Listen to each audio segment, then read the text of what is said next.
How we doing this morning? Good morning, everybody. I'll just start by saying I think this was a season of advancement and growth for the Lakers.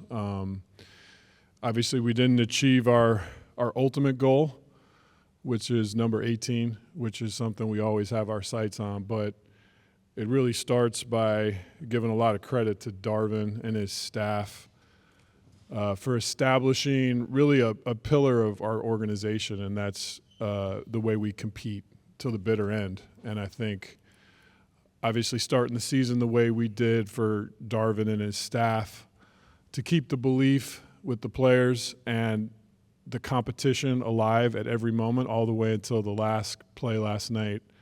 This was a team that competed to the bitter end, and I think that's something as an organization that we owe to our fans. It's something we demand out of our players, and it really starts with our head coach and leader and the qualities he's instilled. So, again, I think the way I would characterize this season is advancement and growth towards our ultimate goal, which is number 18.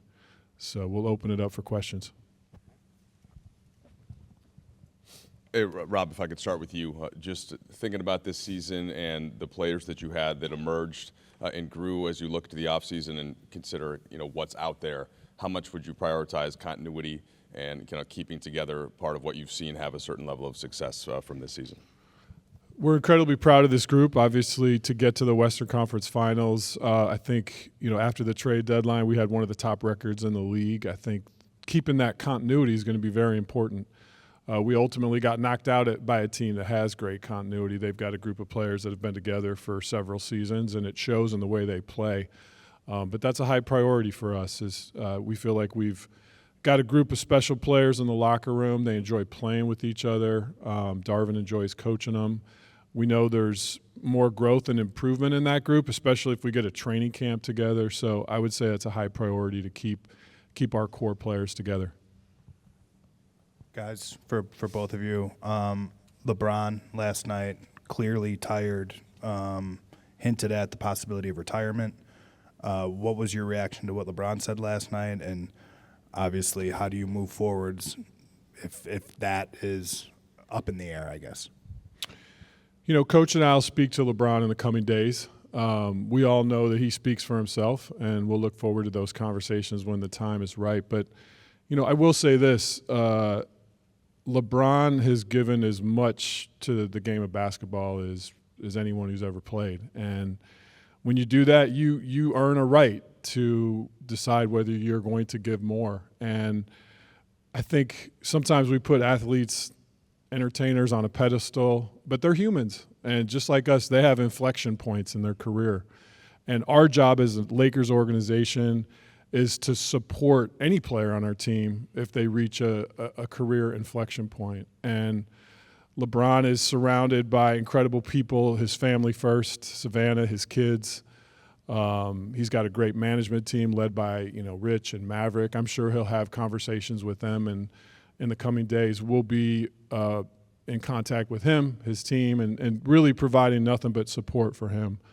Obviously, our hope would be that his career continues, but we want to, again, just give him the time to have that inflection point and support him along the way in everything he does.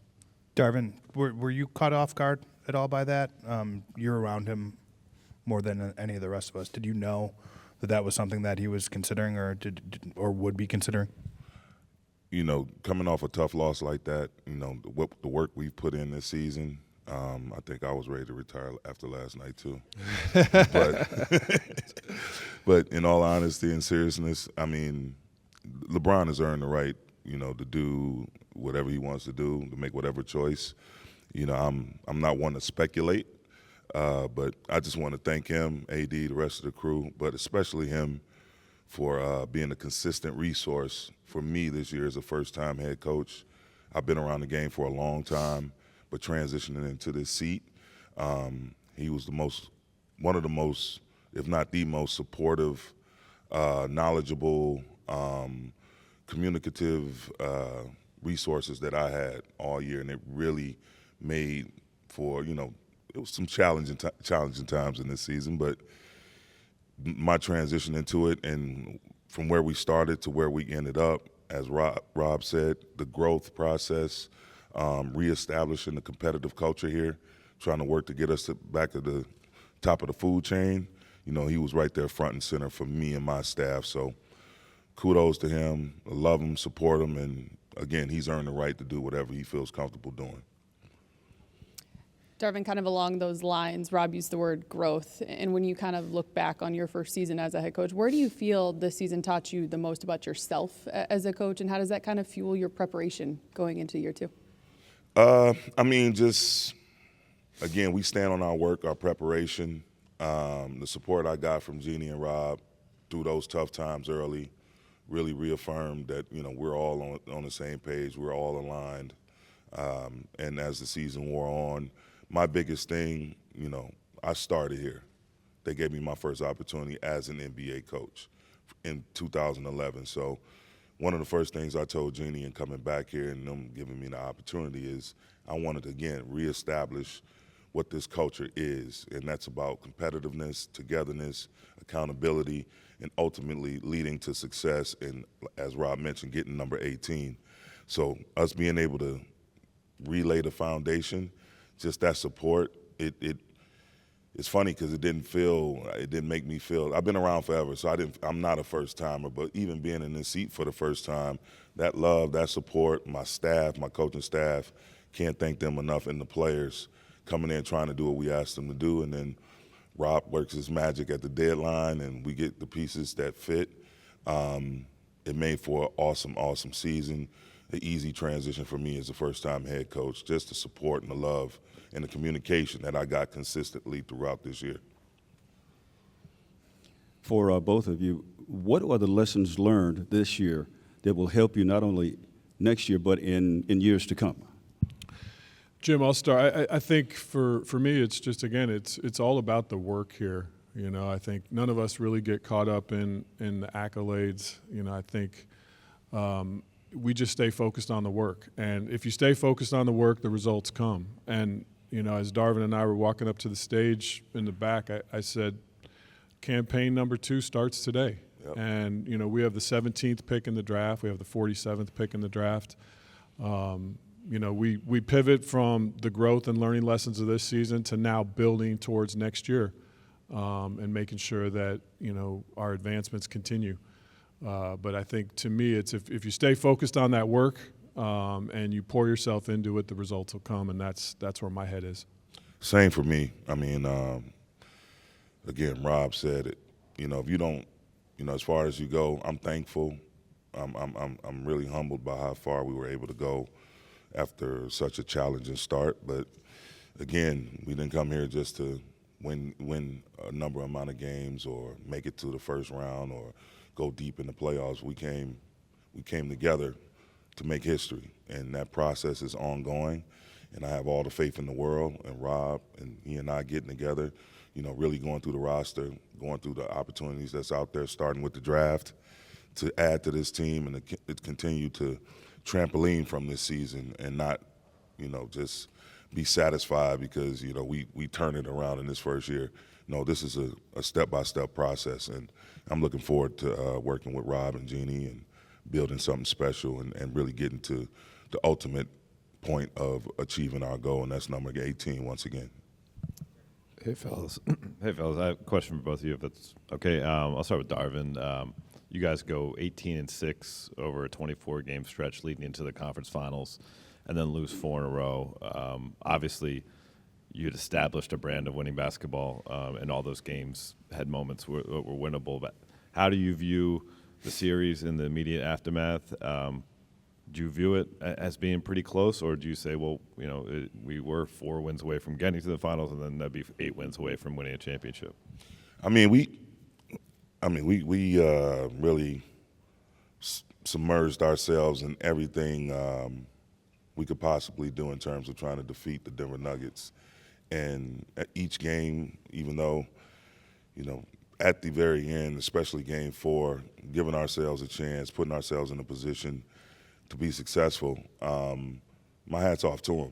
They're a phenomenal ball club. They have a lot of synergy, a lot of chemistry. They have had a lot of consistency, and again, their ownership group, their front office, their coaching staff, and they have a well-balanced team, and with two hell of a players, and again, some really formidable rotation guys. So I'm disappointed that we're not moving on, but I'm not upset or discouraged because I know the type of work myself, Rob, our coaching staff, the players, what we put in to try to present, a formidable opponent in ourselves to go against them. But there's a reason why they were at the top of the food chain. Again, I have nothing but respect for Mike Malone and his staff and what they were able to do. And again, I'm disappointed that a lot of things that were in our control we couldn't execute, that are kind of intangible things of the game. But sometimes, that's the way the ball bounces. I've been on both sides of it throughout my career. A team that you feel like you could have competed better against and probably moved on from to continue your journey, but sometimes it's just other people's time. And this year it's their time, and I'm not, saddened to say that, or, I'm a humble guy, man. I just call it like it is. They have a well-balanced squad that's playing at a high level, and we did our best. We put our best foot forward each and every time we stepped out there, and we had some things that we didn't execute and just didn't quite go our way. But make no mistake about it, this is not just a one-shot deal. We're going to be around. Like, we're going to be a problem to be dealt with. I can guarantee you that.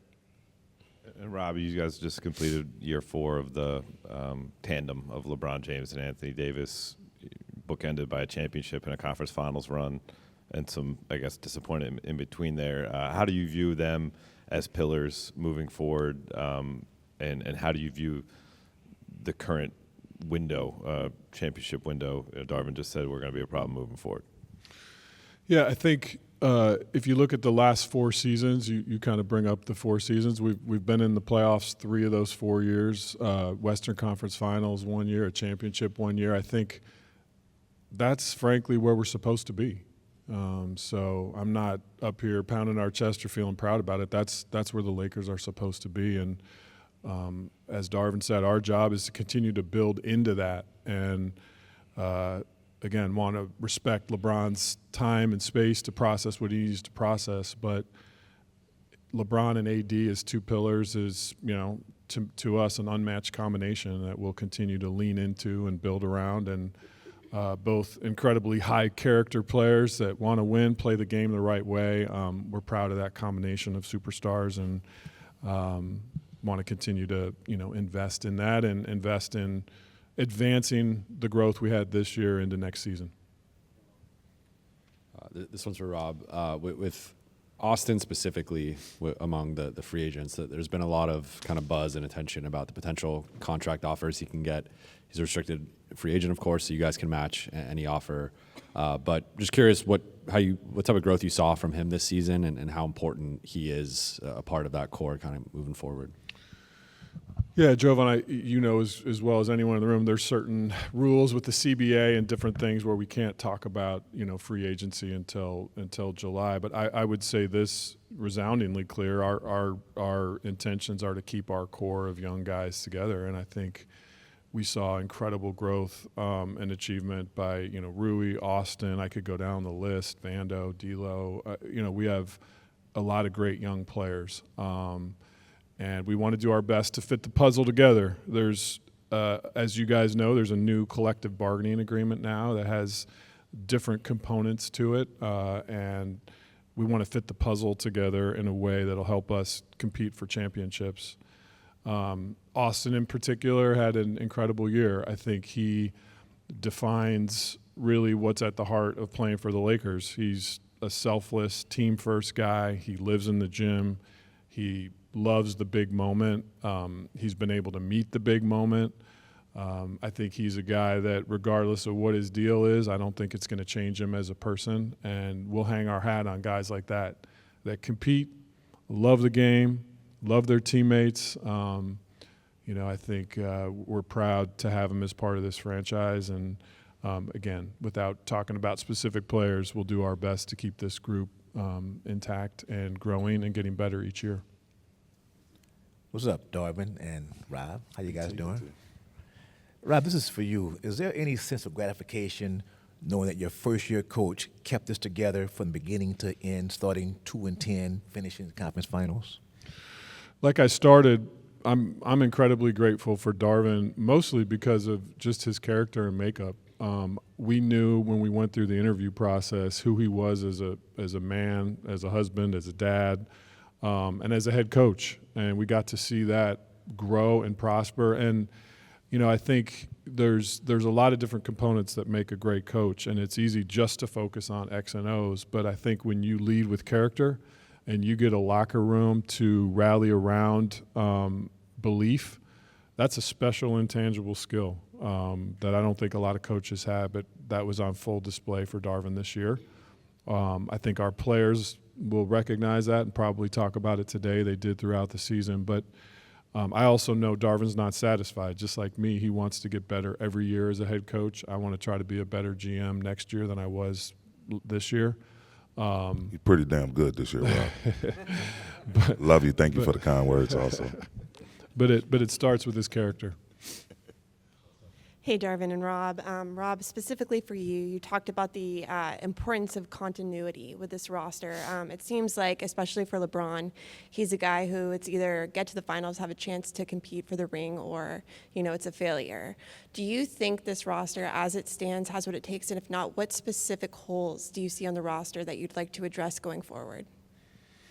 Yeah, I do. I think there are components on our roster that clearly worked. I think if you look at just the analytics, again, once after the trade, coming together as a group, we were one of the best teams in the league. And I think in this Western Conference Finals, as Darvin talked about, formidable opponent in the Nuggets, but each of the 4 games was highly competitive, and 2 or 3 of them, I think, went down to the very, very end, or a 1-foot fadeaway three-pointer in a couple of the games where they could go either way. So we were on the doorstep of potentially the NBA Finals, and in the NBA Finals, anything can happen. So I think there's proof in concept that this was a really good team.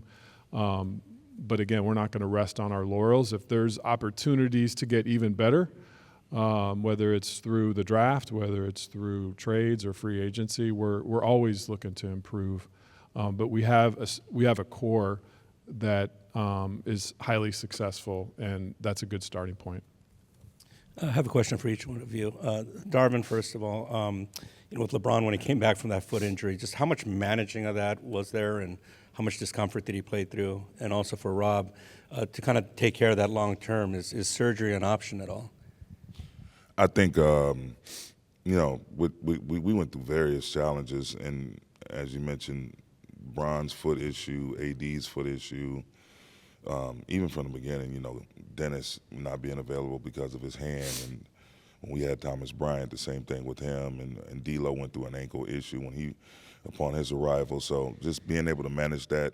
And again, just it's alignment, being on the same page with our medical staff and not subjecting not just LeBron, but any of our players to the possibility of risk of hurting themselves or re-injuring themselves or further damaging a current issue. So it was just communication, us being on the same page, a lot of conversations, and what's not the quickest way to get them back out there, but what's the best way to not only make them available, but to make sure they're not, putting themselves at risk of further injury. So just, again, being on the same page, Rob, myself, our performance team, and, again, the player, speaking to us, letting us know when they were ready and then confirming that with the medical experts that's within our organization and moving forward. So it was a challenge, but one that, you could see the passion in Bron and A and different guys that we know we needed to lean on to be able to make a run like this. And the communication was excellent, and when it came time and all the medical reports were clear, we were able to make them available to our lineup. I'll say this, I think, all of us understand that the investment of time and resources that LeBron puts into managing his body, again, puts him at the very top of those that have ever played the game. And I know that'll continue just the way he approaches it. I will say that with that injury in particular, of course, when there's any injury, you seek multiple medical opinions. And There were some that doubted whether he could play again this season, that it was a significant injury. And for him to end the season playing virtually 48 minutes and posting a virtual 40-point triple-double as a player in the 20th year of his NBA career is staggering. And so we can lean into the fact that, you know, our medical team, led by Chris Jones, Mike Mancias, who leads, you know, LeBron's medical area, I'm sure they'll do what's best for him in the offseason. But clearly he's got the right recipe, because to be able to go from doctor opinions that are saying, oh, your season may be over, to ending the way he did last night is breathtaking. Thank you.